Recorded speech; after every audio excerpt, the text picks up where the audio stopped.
বাংলাভিউ সরাসরি সম্প্রচারে স্টুডিও থেকে আপনাদের সাথে যুক্ত হয়েছে আমি শ্রাবণী তালুকদার। জানিয়ে দেব আমাদের হাতে থাকা এবারের আপডেট। সর্বশেষ আপডেট সবার আগে পেতে যুক্ত থাকুন বাংলাভিউয়ের সঙ্গে। আপনার ভালো লাগা, খারাপ লাগা বা যে কোনো ধরনের পরামর্শ জানিয়ে দিতে পারেন মন্তব্যের মাধ্যমে। চলে যাচ্ছে খবরে। দীর্ঘ 1 মাস সিয়াম সাধনার পর মুসলিম ধর্মাবলম্বীরা পালন করছেন ঈদ এবং আজকে ঈদের তৃতীয় দিন। পবিত্র ঈদ উল ফিতরের টানা 5 দিন ছুটির পর কর্মস্থলে ফিরছেন সরকারি কর্মকর্তা-কর্মচারীরা।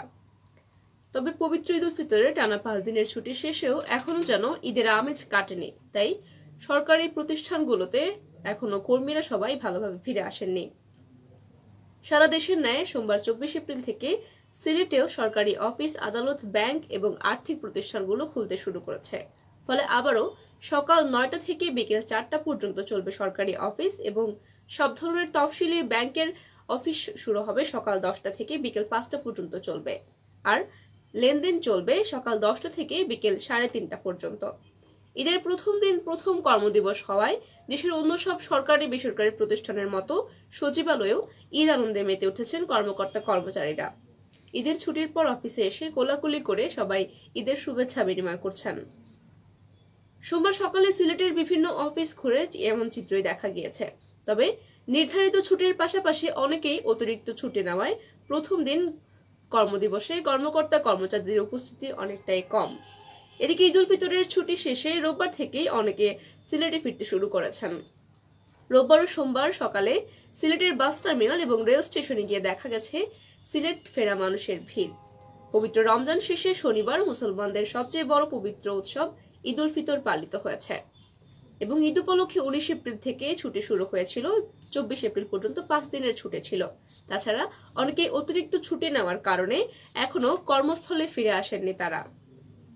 এদিকে ঈদ উপলক্ষে সিলেটের বিভিন্ন পর্যটন স্পটগুলোতে উপচে পড়া ভিড় লক্ষ্য করা গেছে দর্শনার্থীদের। দীর্ঘ 1 মাস সিয়াম সাধনার পর ঈদ উল ফিতর এবং ঈদের আজ তৃতীয় দিন। এই উপলক্ষে সিলেটের শ্রীমঙ্গল সহ বিভিন্ন জায়গাতেই দেখা গেছে দর্শনার্থীদের উপচে পড়া ভিড়। এর ধারাবাহিকতায় ভ্রমণ পিপাসুরা ছুটে এসেছেন মাধবপুর উপজেলা এবং সোনারঘাট উপজেলা সহ সাতছড়ি উদ্যান এবং শ্রীমঙ্গল ও মাধবপুরের বিভিন্ন পর্যটন স্পটে। এদিকে সাতছড়ি জাতীয় উদ্যানে পর্যটকদের ঢলের কারণে রাজস্ব বৃদ্ধি পেয়েছে। ঈদের দিন বিকেলে সাতছড়ি জাতীয় উদ্যান গিয়ে দেখা যায় দল বেঁধে পর্যটকেরা বনের ভিতরে প্রবেশ করছেন, অনেকেই ঘোরাফেরা করছেন। চা বাগানের টিলায় দল বেঁধে ছবিও তুলছেন তারা। টিকিট কাউন্টারের সামনে দেখা যায় লম্বা লাইন। হবিগঞ্জ জেলার মাধবপুর ও চুনারুঘাট উপজেলার পাহাড়ি এলাকায় অবস্থিত সাতছড়ি জাতীয় উদ্যান। চারপাশে রয়েছে সবুজ গালিচা মোড়ানো চা বাগান এবং রয়েছে পাহাড়ি ছড়া, যেসব ছড়ায় চিকচিক করছে বালি। মনোরম এসব স্থান পর্যটকদেরকে বরাবরই আকর্ষণ করে থাকে। ঈদ উপলক্ষে পর্যটকদের সমাগম এইসব জায়গায় হয়ে থাকে একটু বেশি। সকাল থেকে সন্ধ্যা পর্যন্ত প্রাকৃতিক রূপে প্রিয়জনদের নিয়ে ঘুরে বেড়ান বিভিন্ন স্থান থেকে আসা পর্যটকেরা।